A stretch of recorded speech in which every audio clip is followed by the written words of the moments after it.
Episode 98, Giving Thanks. Welcome to a new Oh, limited podcast. oh. So the OG podcast listeners will remember that intro song as my lead-in to this episode, to this podcast. This is episode 98 of the Card Diary by Hobbyist Thompson. I'm your host, Denny Cards. So I am not doing Instagram live, but I am currently live on YouTube, and I am going to make this into a podcast episode. I Much like the other time I went live, I have no clue who's going to come into the stream.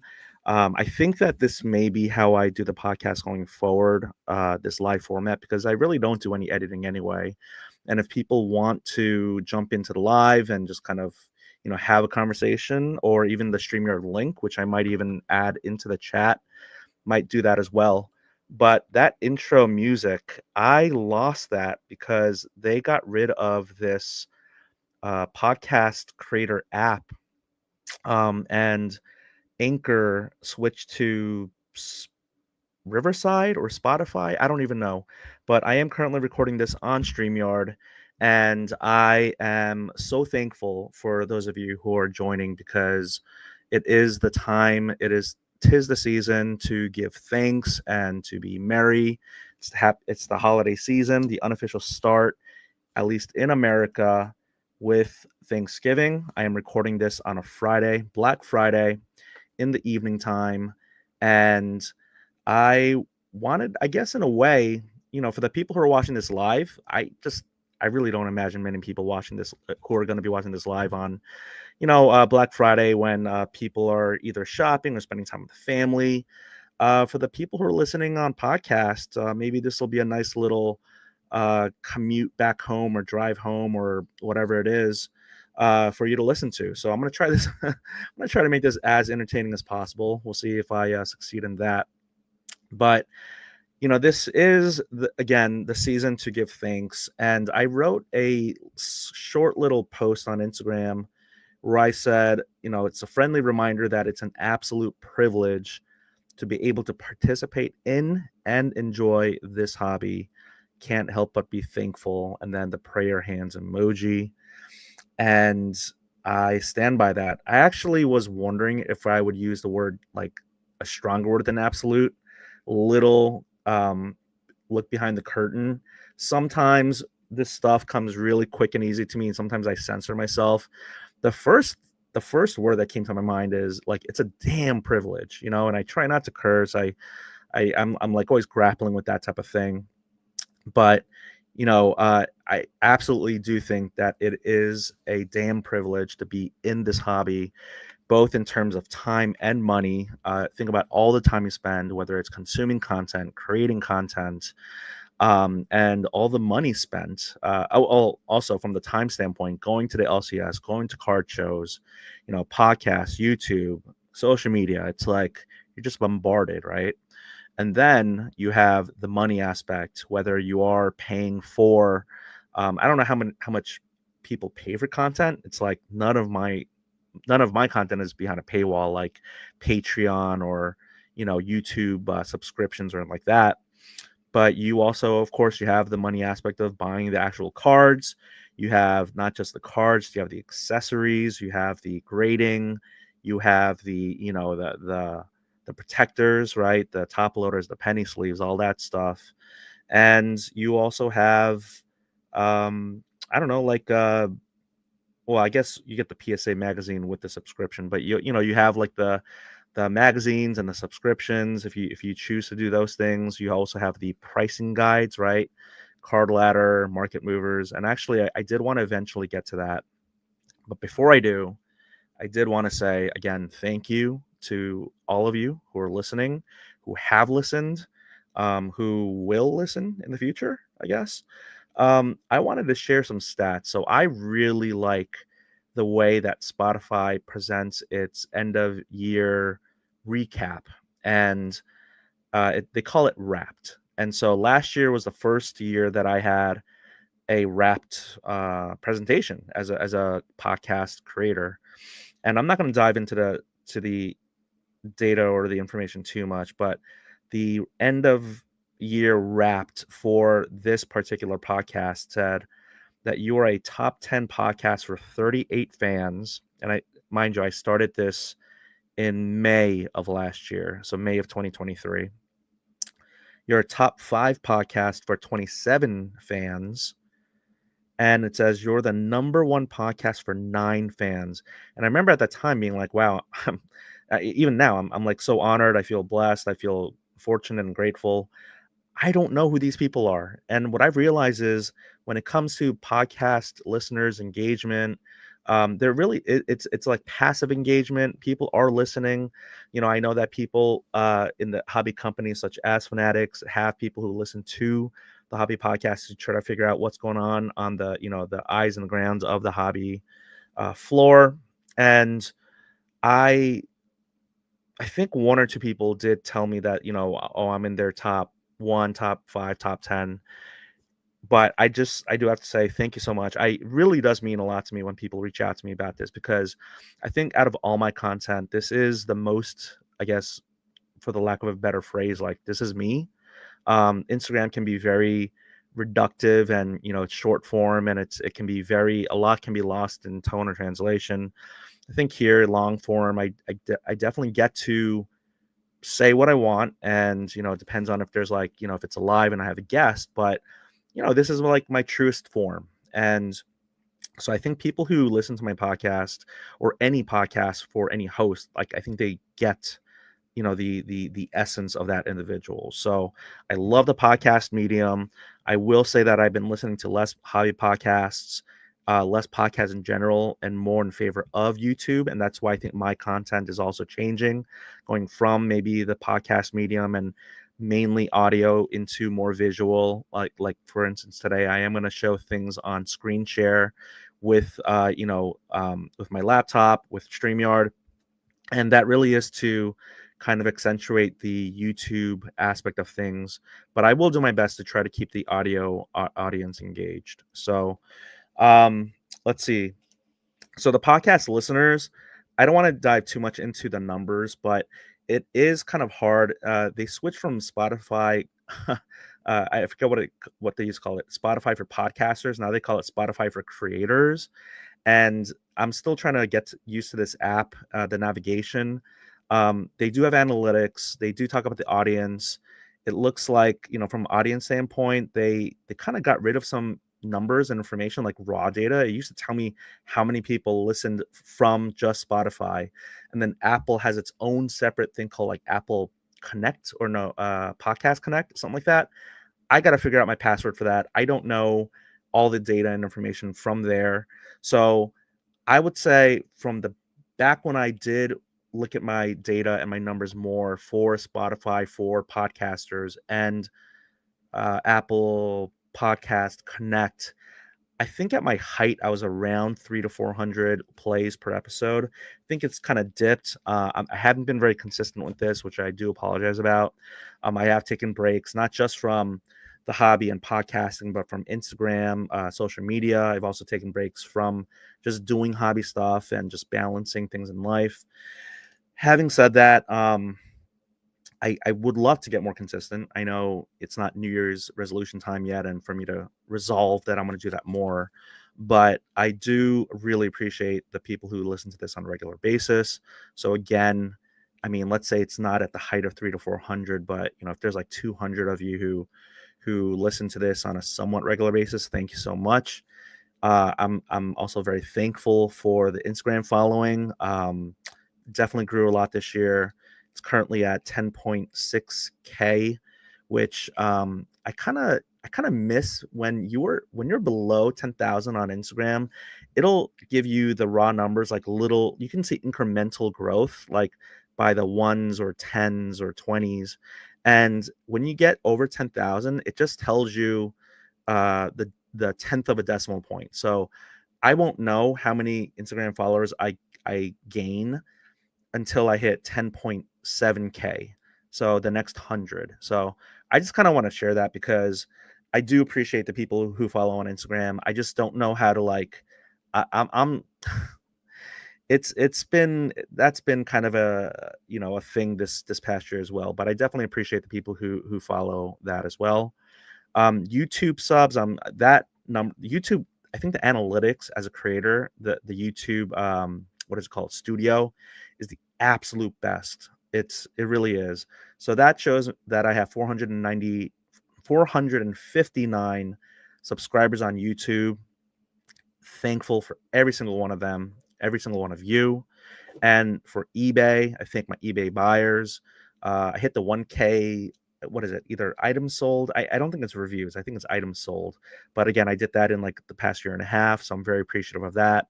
And I'll probably make an Instagram post about that later on. I'm thankful for the card show promoters, the hobby companies, the people who I meet, the IRL friends or social media friends, both in and out of the hobby. There are definitely friends who are outside of the hobby who I talk about the hobby with, and sometimes their eyes glaze over, or sometimes they don't want to hear it, and sometimes they're curious. I've also gotten to have, I won't name the specific names, but some people I've gotten to speak to recently, whether they're creators or collectors, just really absolutely awesome. Like I've had some amazing conversations, and you know who you are. I don't know if you watch my content, but there are some things in the works. Actually, it's kind of crazy. A little again behind the curtain. There's like a list of at least a dozen, I think close to 2 dozen guests that I want on this podcast and who have actually even committed to say yes. I just have to weave them in. I think what I'm waiting for is to finally get over this 100 number and really crank it up. Again, maybe whether it's weekly or whatever it is, but I don't have a set plan. And one of the things that I talked about with someone who was recently like a pretty good creator himself was like, what are your goals, Denny? Like what are you trying to do with your content? And you'd think that I'd have this all figured out,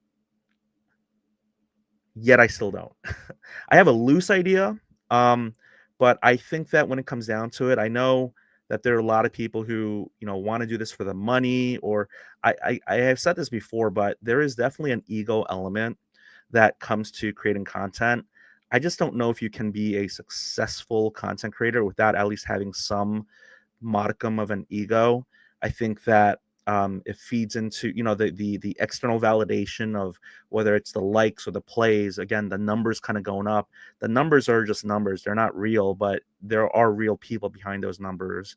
And I think that getting that validation really does kind of fuel a good amount of people. So, but is my goal to get more validation? Like, maybe. I think in the end, like the reason I joined the hobby or I came back into the hobby after a long hiatus, and the reason I started even making content was, um, this concept that a lot of other creators have talked about, but definitely resonates with me is kind of like that midlife crisis. I'm in my early 40s, and just wanting to connect. I think this will resonate with a good amount of you listening, because I look at my demographics.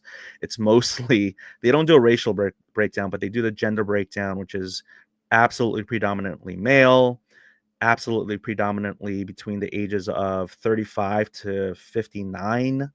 And in the United States, 88% it looks like. 8.5 in Canada.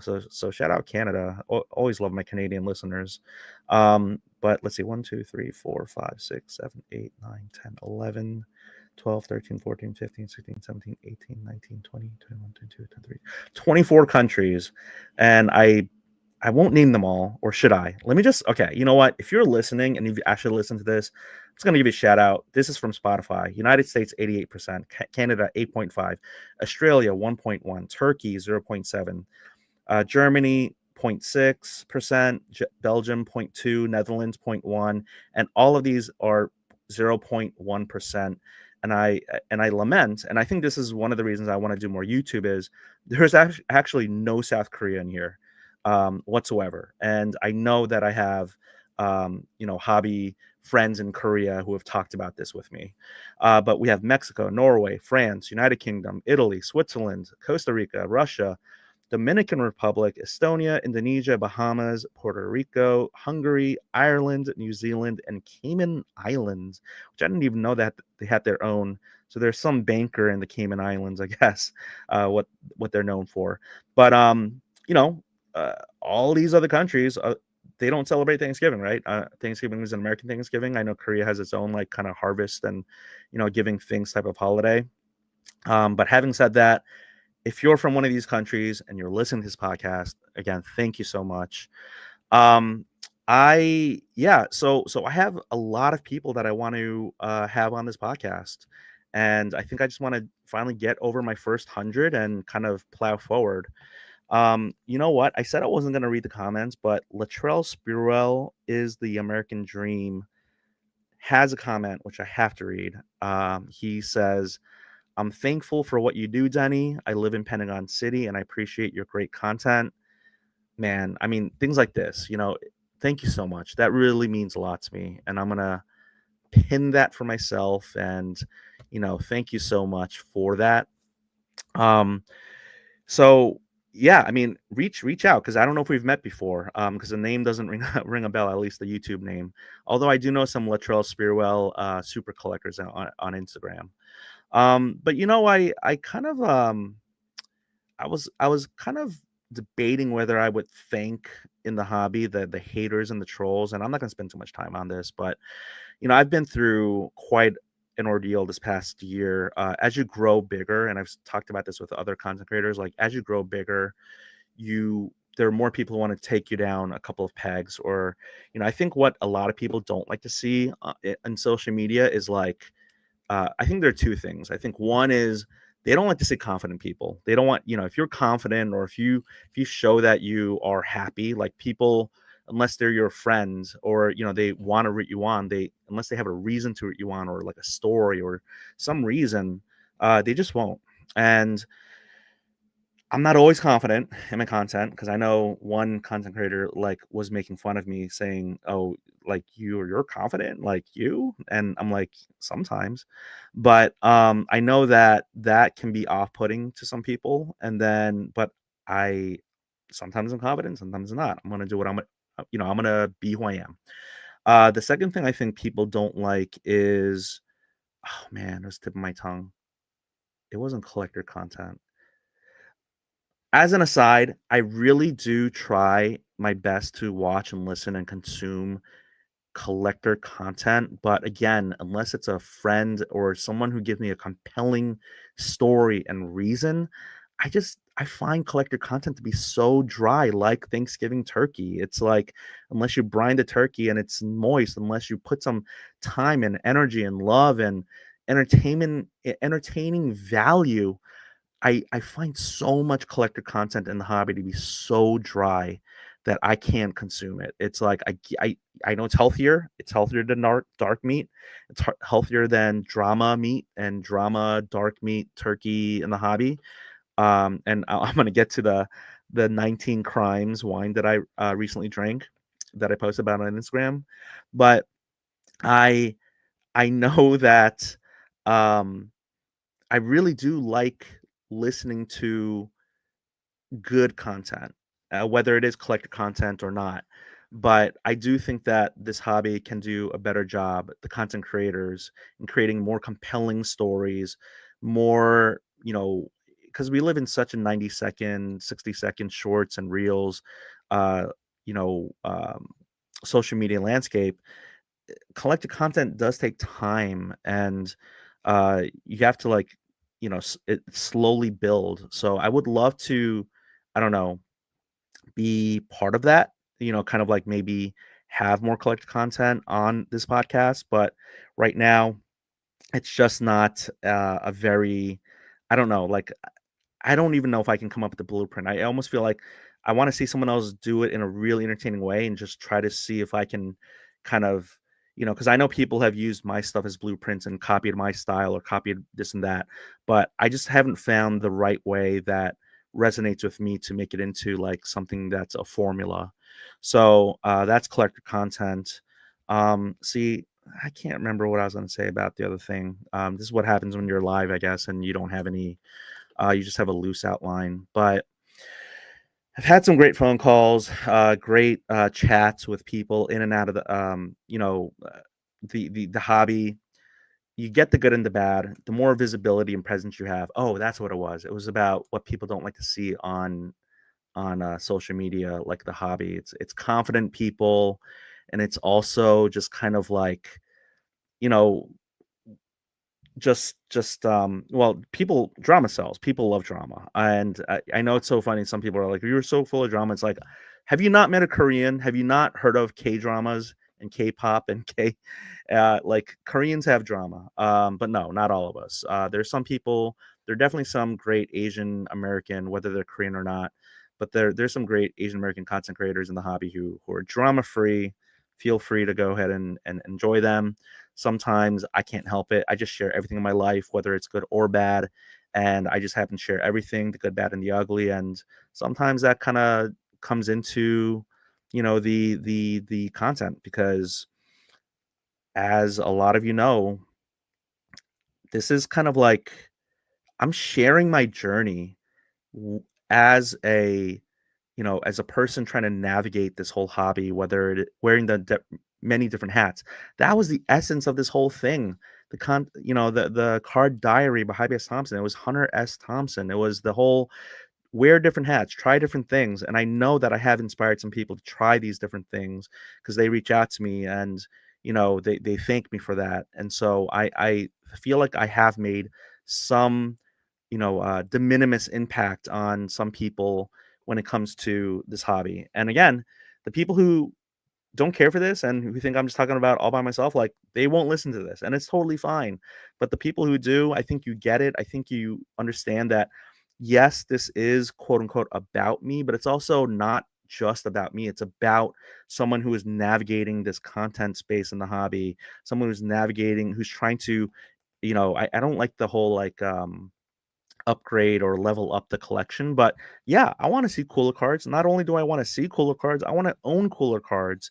I want to own more rare stuff. I came in back into this hobby where grading was so proliferate, was everywhere and was like so dominant. And I own so many PSA 10 base cards. I mean, that was my, entrance back into this new landscape of the hobby.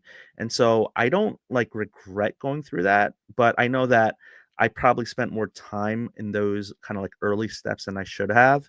But I also know that, like, for instance, I'm not collecting, vintage baseball. Like, I have friends who do it and they look nice and it's admirable. But that's just not, I tried all these different lanes. Recently I've been doing like hockey and all that, but I just don't. That's not my childhood. The 60s, 70s, 80s aren't my childhood. My childhood really, begins in the 90s. And so when I think about my nostalgia, again, for those of you who are in the demographic of ages 45 to 59, where 26% of you are in here, um, you are going to want those 60s, 70s, and 80s cards and the cards that or the players that you and your dad talked about.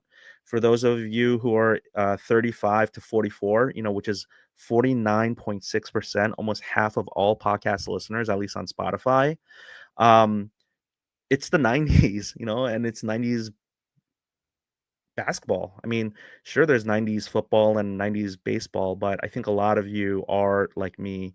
It's about the 90s basketball. And I don't even know if there's like 90s hockey. I'm sorry. Although I do want to one day own, there are two hockey cards I want to own. I want to own whether it is a Topps or OPC, Wayne Gretzky rookie. I don't know what grade, but I would love to own that card at one point. And I want to have like any OV auto, but in particular, there's this one called Social Signatures, I think, but it is from what I remember, it is an on-card auto. I can't remember if it's numbered, but it's cool because it almost has like a social media element to it. Like he inscribes it with like an @ sign and like OV8, I think, which is a social media handle. But I think that would be a really cool card to own. And if this was Instagram, I would just put up those cards up on the screen and all that. Actually, I could actually maybe just do a little side dive with present my screen. Mm, You know what? We're already at 25 minutes. I won't do it. So let's see. Yeah, car show promoters who have supported my content, and I try to help their card shows. They've been really awesome. Hobby companies, like currently, for those of you who are watching on YouTube, you can see I have a hat that was free from Card Coats. Never been a sponsor, but I have an affiliate link, and they have like cardboard. Gemrate, never been a sponsor. Don't have an affiliate code, but wonderful guest and listener of the podcast, Ryan, who I definitely want to have on for an end of year in grading like I did last year. And people love Ryan. So shout out to him. And so yeah, thank you to the hobby companies. Thank you for all the people who support this. Again, the haters and trolls, they say that your haters are your biggest fans. I have been debating whether to start blocking people. And I know there's like two schools of thoughts. One, and from specific creators who I won't mention their names right now, but some creators block anyone who is disrespectful, and then others don't block anyone, and they could just be calling their mother the worst thing and all that, and they won't block them. And so I think maybe a hybrid approach would be best for me, not taking one particular school of thought. I think at the end of the day, again, this podcast is the most genuine me. And I am not always like crazy or outlandish as I may seem on Instagram or anything like that. I can tend to just kind of, like I always say, but like I'm a introvert with extroverted tendencies. Like I'm extroverted around people who excite me and who like I find interesting, and I can definitely be outgoing when I want to be. But at the end of the day, when I do things like that, or even when I do streams like this, like it's fun, but it's also draining. And so, but having said that, like I think taking a hybrid approach for me would be good because I don't know. I need to keep my inner peace. I think I need to really prioritize my own, for the lack of a better word, sanity. And so, let me know what you would do. Whether it's in the YouTube comments or if you're listening on podcast. Have you gone the approach of blocking a ton of people, or do you never block anyone and then you just start getting all the the disrespectful, rude, passive aggressive, backhanded compliment, like all this type of stuff. Like, how do you feel about all that? So I don't give thanks to the haters and the trolls. I do not do the, because some people I think would do that. They'd be like, man, thank you to the trolls. You give me the engagement, you give me this, you give me that, you give me the fuel, the passion. I will say, like, again, talking about 90s basketball, I am indeed a Michael Jordan collector. Definitely not a super collector and like that, but he's in my PC. And talk about a role model when you're a kid. Again, we didn't know a lot about what we know about Jordan now that we did in the 90s. But, here is someone who uh, was absolutely such an ultra competitive, um, guy on the court or even off the court who was so, was gambling and womanizing, and he was so flawed in so many ways. But here is someone who took perceived slights and petty comments to fuel him. Like, are you kidding me? Like, there's so many Gen Xers slash millennials who had childhoods in the 90s who that was their role model was Jordan. Again, someone who is petty. So again, when you talk about the drama in the hobby, like it's not just, for the young kids or anything like that. So haters and trolls, I don't give you thanks, but I guess, you know, my tongue in cheek is thank you for the watch time and the views and the clicks and the links and all that, and the shares, because shares are like really huge.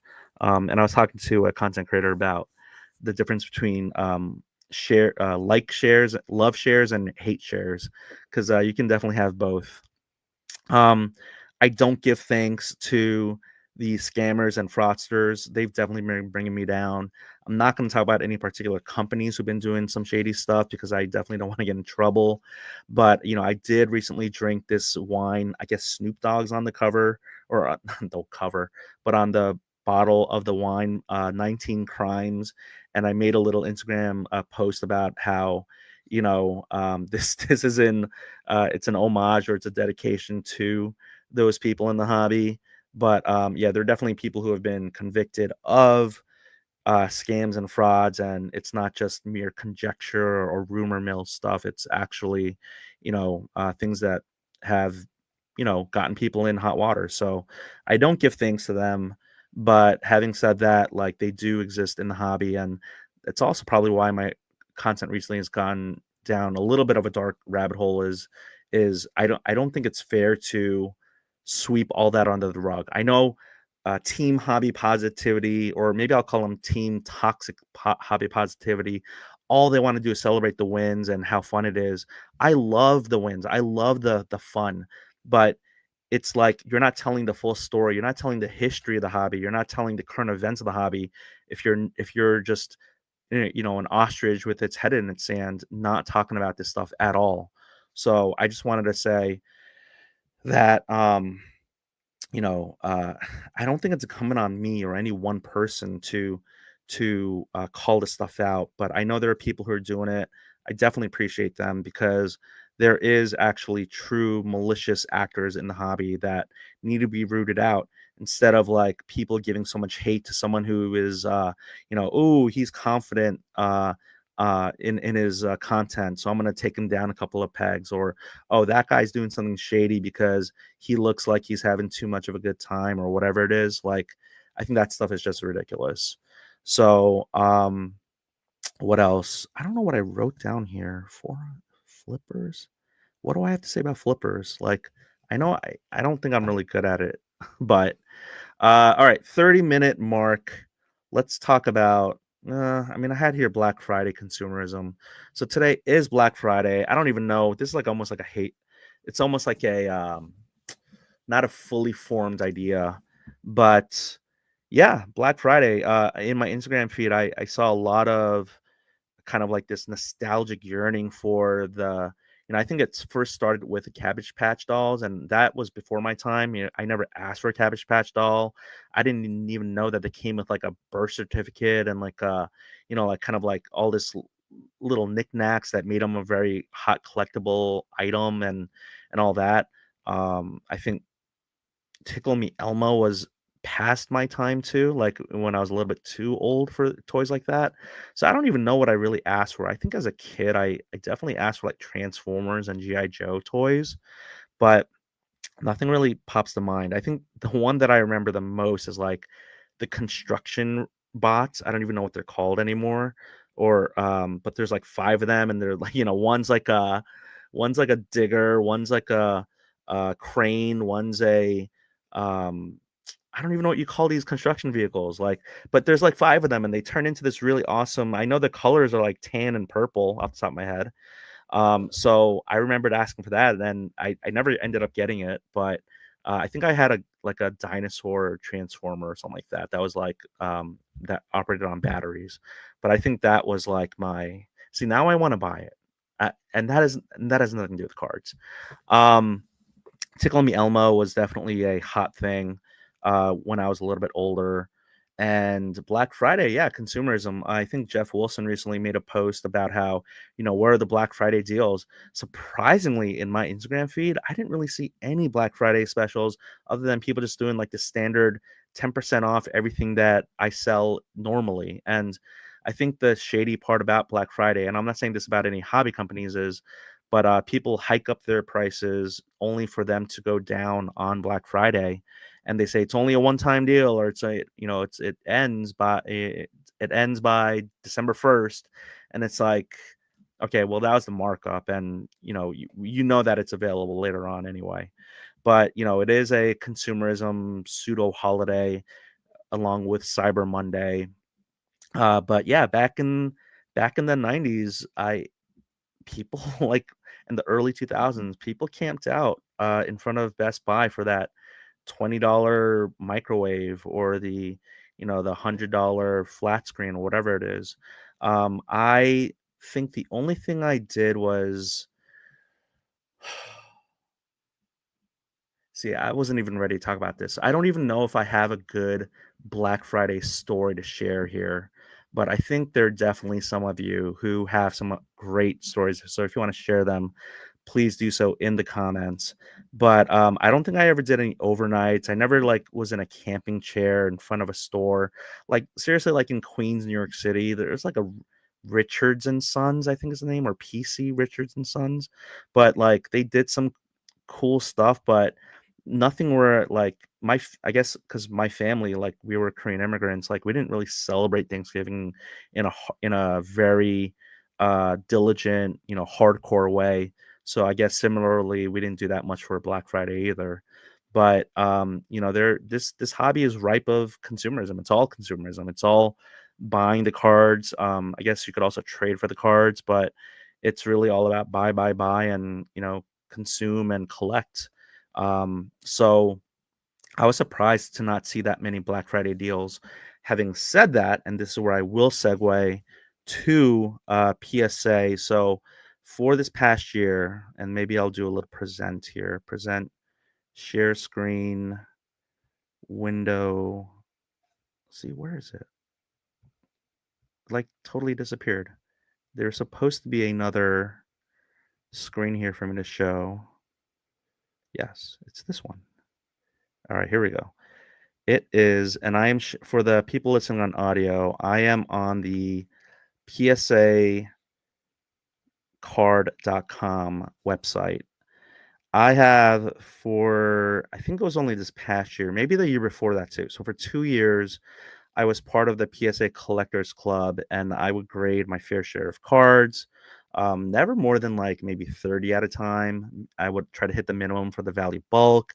Sometimes they had a minimum for their 80s or 90s specials or basketball only specials where you only had to submit 10 cards. So I would, maybe have 5 or 6, 10 to 30 card submissions.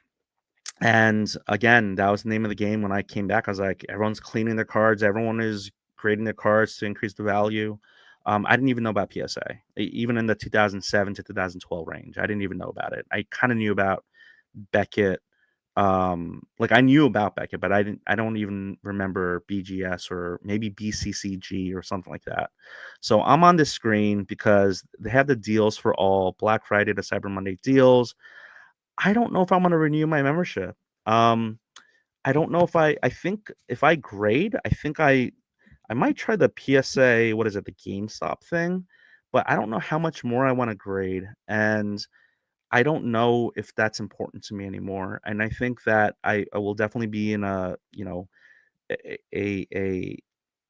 uh, very small number, percentage wise, of maybe not collectors, of hobbyists. I think for collectors, I know there's some people who go for the PSA, I guess, like registry, and they go for the set registry, and they try to do all this stuff. I To me, like, it doesn't have as strong as of appeal as it used to, and I don't know if that's the evolution of me as a collector or just my own personal journey, but I'm getting a little bit, I guess, lack of a better word, tired. I'm getting tired of the grading scene, or at least with the PSA. I think the thing that annoys me the most, and this may resonate with some of you, is the fact that, and because it is a fact, the fact that a PSA 9 is selling for less than raw cards in many instances. And again, I know that's a generality and it's not across the board, but for ultra modern, and let's talk about case hits, ultra modern case hits, we have going for uh, less than raw because it's a PSA 9, and there's a potentiality for the PSA 10, and that's why these raw cards are selling for more, is just insane to me. It really is. So the seasons, I'm not going to do this whole, like, because I'm not a PSA, I'm not, even if I was sponsored, I don't. PSA, they have the 80s, 90s, the Pokemon special, Funko Pop specials. So it's like $16 for 80s and 90s cards. Offer closes November 30th. So they're trying to, I don't know, again, like when you think about grading as artificial scarcity, we have here PSA saying offer closes November 30th. That's like an artificial deadline. Like, why November 30th? They're just trying to increase the demand and this artificial way of saying, a sense of urgency. Pokemon $14. Funko Pops. I mean, I don't even know who's grading Funko Pops. $25 value bulk turbo plus. Like, just add on all the adjectives. I don't even know. But it says 20 days turnaround time. Why can it be 20 days turnaround time for all cards? Again, I guess when you have a million cards coming through the door, that's what you do. You have value plus special at $25. It says use holiday code, all this. The collector, see, they didn't even spell this right. Or maybe it's because the L is inside the O, but collectors club special, use code for new memberships. Oh yeah, this is the thing. And I'm not gonna even get into all this like revealing soon stuff. But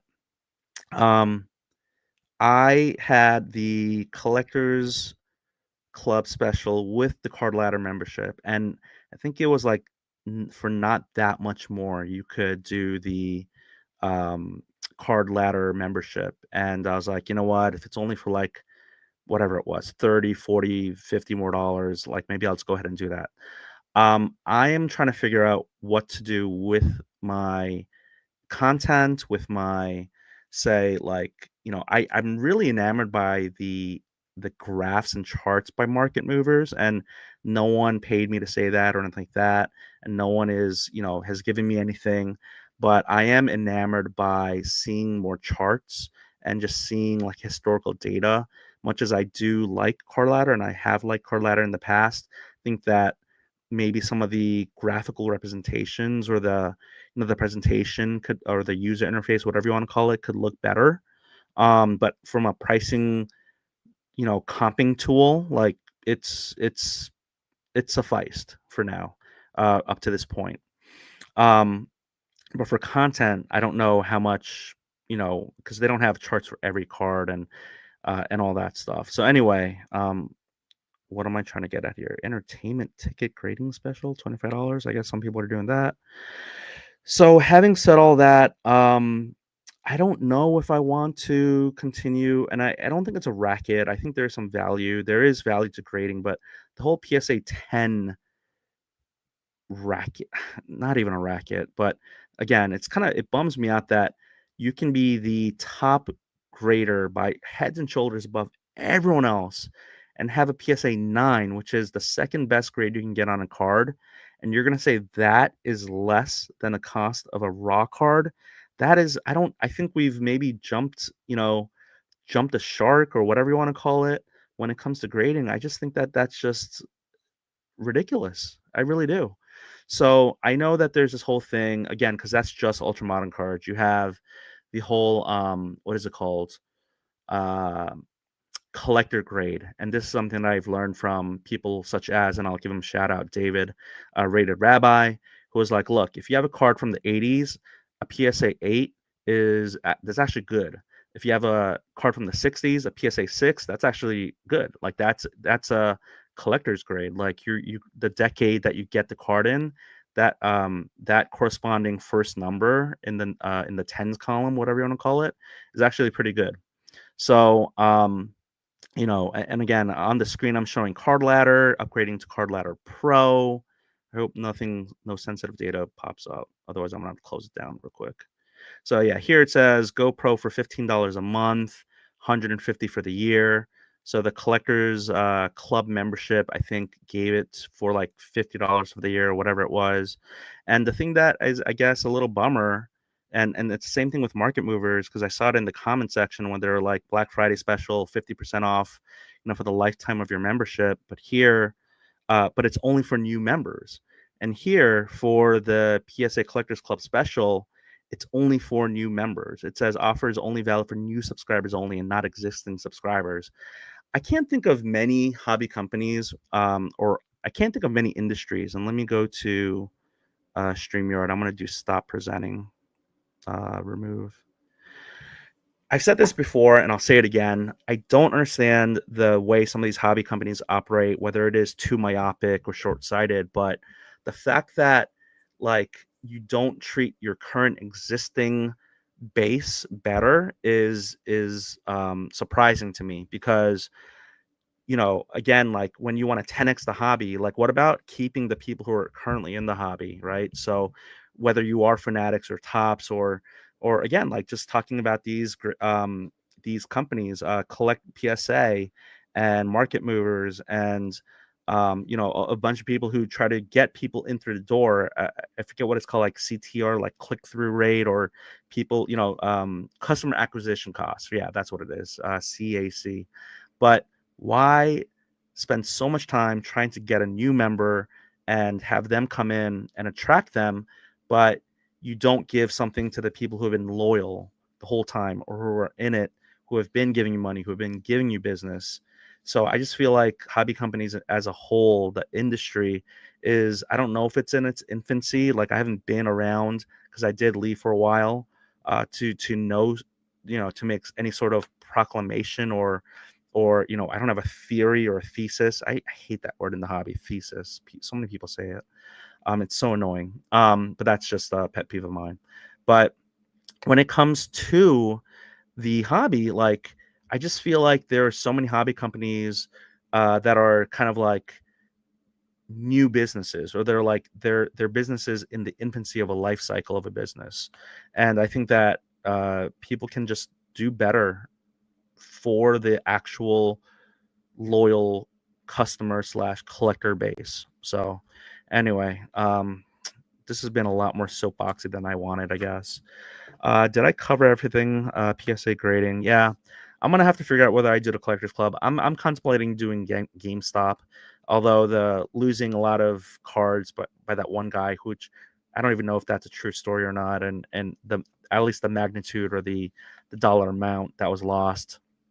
um Even reporting in the hobby, I think, is in its infancy, or it's kind of like, that could be done better, because I feel like any rumor can go a long way. There's this recent person who said they went to an estate sale and they found, or they bought for $200, like, you know some insane 90s cards and early 2000s cards and like LeBron autos. And there were some companies who went forward with it, like I think one of them was Sports Card Investor, and it was through like a subreddit. And the person who was posting it, I have no clue if they actually found it in an estate sale, but you know how much sourcing, how much vetting, how much actual journalism went into that story, right? Like I just feel like the hobby industry as a whole has still such a long way to go to be more legitimate and more like taken seriously by the cultural mainstream, the zeitgeist. I feel like we're just still lagging behind. And when I tell my friends outside of the hobby the way certain things operate within this hobby, they are so surprised, and they're like, why are you still in it? And I guess I always come down to like, because the good outweighs the bad, and I still love this hobby more than there are things about it that I dislike. But I hope that trend stays. Otherwise, this podcast is gonna be cooked. It's gonna be done. It's gonna be dust in the wind. But as a whole, I do love this. It is a lot of fun. It does scratch an itch. There is this, again, midlife crisis or whatever it is.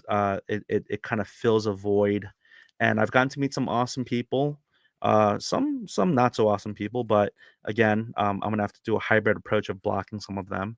But some not awesome people, but I do like to tend to focus on the positive, and I do want to appreciate all of you that I've made deals with, that I've bought from, that I've sold to, whether it's eBay or in person or Instagram. Whether you have supported my content, whether I've supported your content. Like, let's just keep it going. Let's have a great time.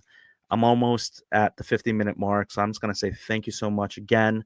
This was the Thanksgiving episode, the Giving Thanks episode, where I just wanted to thank each and every one of you. Please reach out. DM me on Instagram. You can put a comment below on YouTube. I know there's really not a lot of interaction when it comes to the podcast community, which is why I think I want to do more YouTube.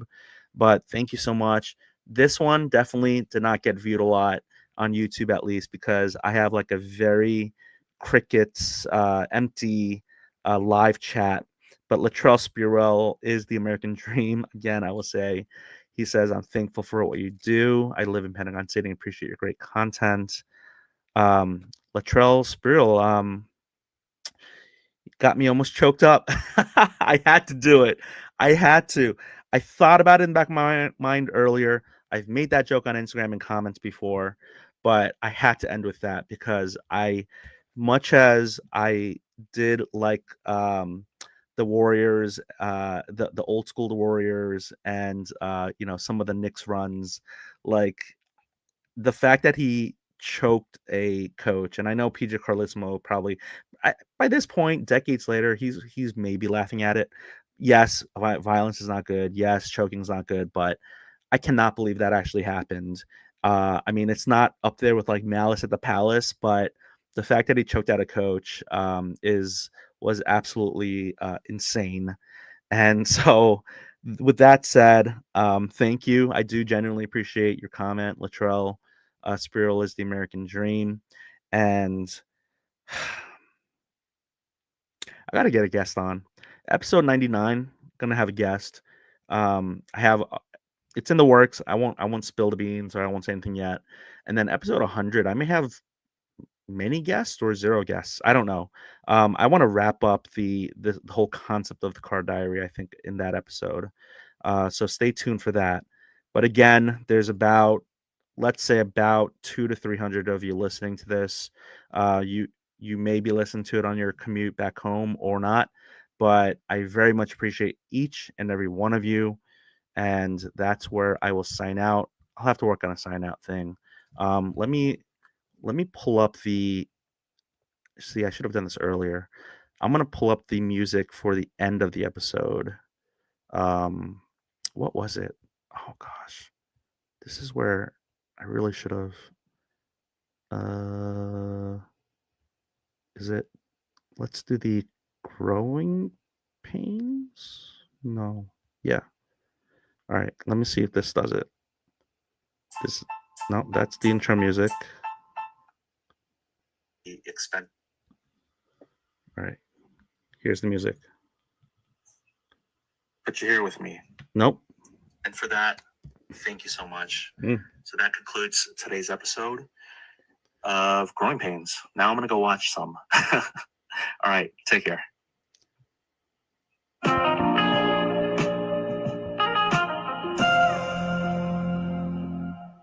That was the outro music. All right. Take care, everyone.